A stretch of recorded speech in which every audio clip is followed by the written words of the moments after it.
जय हिंद साथियों, मैं डॉक्टर खलील पवार। इस वक्त हम आज बैठे हैं अमन समाज पार्टी के संस्थापक मोहम्मद नाजिर के साथ। आज के हालात को लेकर कुछ खास बातचीत के जरिए हम जनता को संदेश देना चाहते हैं कि ये नाजिर साहब क्या चाहते हैं। किसानों को लेकर, गरीब जनता को लेकर, दलित को लेकर, सबको लेकर ये पार्टी जो एक साथ लेकर चल रही है, इनका आगे का उद्देश्य क्या है, इस बारे में बहुत सारी ऐसी बातचीत हैं जो इनके सवाल हम एमडी नाजिर साहब से करेंगे और उनके जवाब बहुत ही खूबसूरती से वो जवाब देंगे। जी, सबसे पहले अपना परिचय दीजिए। जी, एमडी नाजिर, भारतीय अमन समाज पार्टी नेशनल प्रेसिडेंट। अच्छा, ये पार्टी आपकी कब से? देखिए, ये पार्टी हमारी 2013 में बनी थी और जब से हम काम कर रहे हैं। देखिए, गरीबों की पार्टी है और इसका हमने इसलिए अमन समाज पार्टी, गरीब जनता की आवाज़। अगर हम गरीब जनता की आवाज़ उठाएंगे, उनके मुद्दे उठाएंगे तो गरीबों को राहत मिलेगी।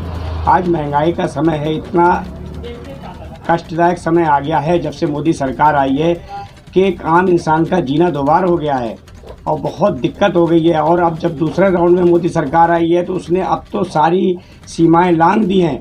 इतनी महंगाई चरम सीमा पर है। देखिए, पेट्रोल आज कहाँ पहुंचा दिया है, 100 से ऊपर पहुंचा दिया है, जबकि हमारे देश का पेट्रोल दूसरे विदेशों में, दूसरे जो स्टेट हैं, वो क्या नाम है, दूसरे देश के जो है, श्रीलंका है, नेपाल है, बांग्लादेश है, भारत से पेट्रोल लेते हैं और वहाँ 51-52 रुपये पेट्रोल बिकता है। हमारे भारत में पेट्रोल बिक रहा है 108 रुपये। देखिए, हद है मोदी सरकार की।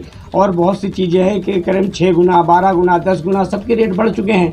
अगर पेट्रोल पे इस तरीके से काबू नहीं पाया गया, ये तो रेट बढ़ेंगे, जाहिर सी बात है। 2014 से पहले जी, हर सरकार का यही दावा होता है, मोदी सरकार का भी दावा था कि 70 सालों में कांग्रेस ने देश को लूट लिया। आज आप कह रहे हैं कि बीजेपी ने लूट ली। देखिए, ये राजनीतिक फंडा होता है। देखिए, जब देश आज़ाद हुआ था, हमारे देश में सुई तक नहीं बनती थी। तो क्या है, 70 सालों में जो कांग्रेस ने काम किया वो उसका काम है। अरे तुम्हारा अब 7 साल हो गए, तुमने क्या किया? तुम अपने काम पेश करो ना, तुम अपने काम दिखाओ। जब भी कोई बात आती है और कोई मुद्दा आता है तो या तो वो देशद्रोही हो जाता है, या वो नेहरू ने किया, या कांग्रेस ने किया। अरे जो उन्होंने किया वो तो सबको, जनता को पता है। 70 सालों में देखा गया, 70 सालों में 10 साल तो इनकी भी हुकूमत थी, उसमें 70 सालों में ये वो 10 साल क्यों नहीं गिनते? जब अटल बिहारी वाजपेयी थे और इनकी 2-3 बार हुकूमत बनी है, उसे क्यों नहीं गिनते? देवेगौड़ा थे, गुजराल साहब थे, चंद्रशेखर थे, बहुत लोग आए इसमें, सबकी हुकूमतें रही हैं 10-15 साल। 70 सालों में जो काम हुआ है पिछले, वो सही काम हुआ है, ठीक हुआ है। मगर इन्होंने जो है ना, गरीब जनता का जीना दुश्वार कर दिया है। देखिए, अगर इसी तरीके से रहा तो गरीब कहाँ जाएगा? मोदी सरकार कहती है कि धारा 370 70 सालों में नहीं हटी, लेकिन मोदी सरकार ने धारा 370 हटा दी। राम मंदिर का मुद्दा लगभग 70 सालों से चला आ रहा था, लेकिन मोदी सरकार ने वो राम मंदिर का मुद्दा हल कर दिया। तो ये क्या अच्छी उपलब्धि नहीं है? देखिए, उपलब्धि मैं मोदी सरकार से एक बात कहना चाहता हूँ। जो राम मंदिर बन रहा है, क्या वहाँ आप उसमें जो अनुसूचित जनजाति के लोग हैं, जो निचली जाति की या जो भी है वो लोग हैं, क्या उन्हें पुजारी बनाएंगे? ये बताएं। अगर उन्हें पुजारी बनाते हैं तो हम उनका स्वागत करते हैं। देखिए, और दूसरा ये है, जैसे आपने कहा कि धारा 370 है। देखिए, कश्मीर में धारा 370 हटाई, हम उसका स्वागत करते हैं, मगर उससे फ़ायदा गिनाएं। क्या फ़ायदा हुआ? वहाँ अब तक बहाली नहीं हुई है। देखिए, वहाँ क्या होगा? 370 हटाने का मकसद इनका क्या है? अडानी अंबानी को वहाँ की ज़मीनें बेचना और वहाँ पे उनका कब्जा कराना। वो पैसे वाले लोग हैं, वो तो वहाँ खरीदेंगे और वो हम लोग जब जाएंगे, हमें वहाँ सिर्फ टिकट लेके अंदर जाने की एंट्री मिलेगी। ये मोदी सरकार का विज़न है, कश्मीर 370 हटाने का, और कोई नहीं है।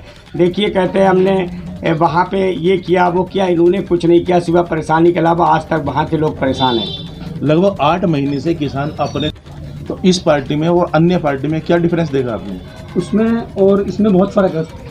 वो पार्टी सारी लूटने वाली है गरीबों को, और ये पार्टी एक गरीबों का साथ देने वाली है। तो इसलिए मैंने पार्टी ज्वाइन करके, पार्टी का काम हो रहा है। तो आपको आगे भविष्य कैसा नज़र आ रहा है? भविष्य बहुत बढ़िया नज़र आ रहा है मुझे अमन समाज पार्टी का। क्या क्या काम किया आपने अब तक? मैंने अपने ज़िले के अंदर बहुत सारे काम कर रखे हैं, अध्यक्ष बना रखे हैं उसमें, और कार्यकर्ता बना रखे हैं। और 2022 के अंदर पूरे दिल्ली के अंदर काउंसिलर का इलेक्शन लड़ना है और उसके अंदर हमारी हुकूमत बनने वाली है इंशाल्लाह। एमसीडी के अंदर।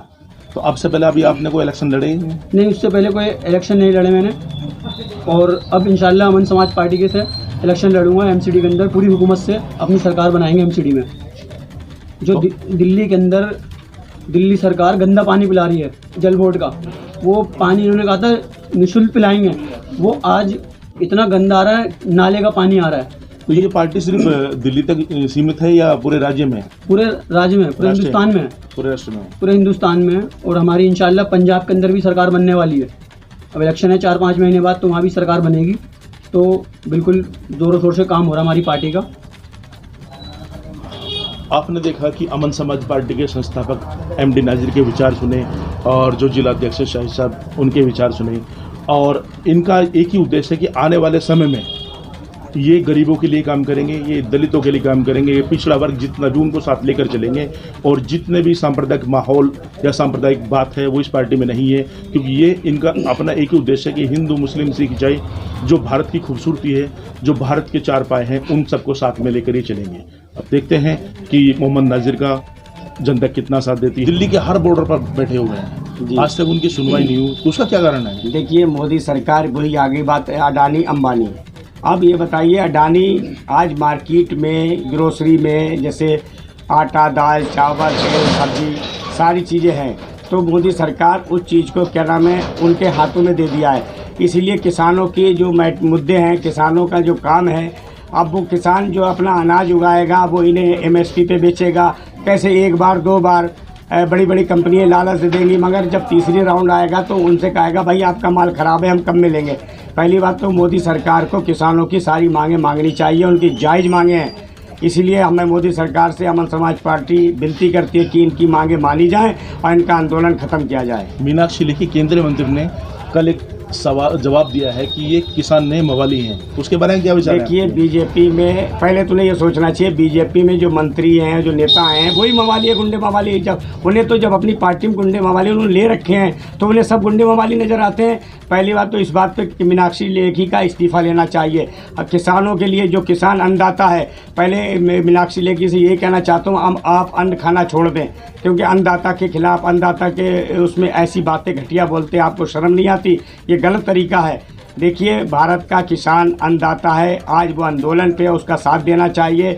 भारत के जितने एमपी हैं सबको इस बात का साथ देना चाहिए। मैं तो किसानों से कहता हूँ, आप आंदोलन कर रहे हैं, अब एक काम कीजिए, हर एमपी के घर के बाहर आंदोलन करिए। एमपी को घर से निकलने मत दीजिए जब तक आपकी मांगें ना पूरी हो। जो आंदोलन चल रहा वो तो ठीक है, उसके अलावा आप जितने भी भारत के एमपी सबके घर के बाहर बैठ जाएं, जब ये समाधान होगा। तो क्या अमन समाज पार्टी किसानों का साथ देगी? बिल्कुल, अमन समाज पार्टी किसानों के साथ है। आगे क्या उद्देश्य है आपके? देखिए, आगे उद्देश्य यही है कि अगर अमन समाज पार्टी आती है, कहीं भी सत्ता में आती है, गरीबों का ख्याल रखा जाएगा, गरीबों की आवाज़ उठाई जाएगी। और जो दुनिया भर के भेदभाव हिंदू मुस्लिम, अमन समाज, मैं आपको बताऊं, अमन समाज पार्टी का एक ही विजन है, इसमें हिंदू मुस्लिम की कोई बात नहीं है। अमन हमारा काम है, अमन कायम रखना भारत में। और ये जब अमन कायम होगा तो भारत हमारी दुनिया में क्या नाम है महागुरु बनेगा। अब इन्होंने महागुरु बनाते बनाते तो पीछे कर दिया बीजेपी सरकार ने। बताइए, कहीं कोई चीज़ नहीं, इनके मंत्री इतने बेलगाम हैं, कुछ भी बोल देते हैं, उल्टा सीधा बोलते हैं। मोदी सरकार उनके खिलाफ कार्रवाई नहीं करती है। उन्हें उसी टाइम में इस्तीफा ले लेना चाहिए कि भारत देश है, सेकुलर देश है, और यहाँ एक जाति के लोग नहीं रहते, बहुत जाति के लोग रहते हैं। और जब तक ये सब लोग मिलके रह रहे हैं, जब तक भारत देश एक खूबसूरत देश रहेगा।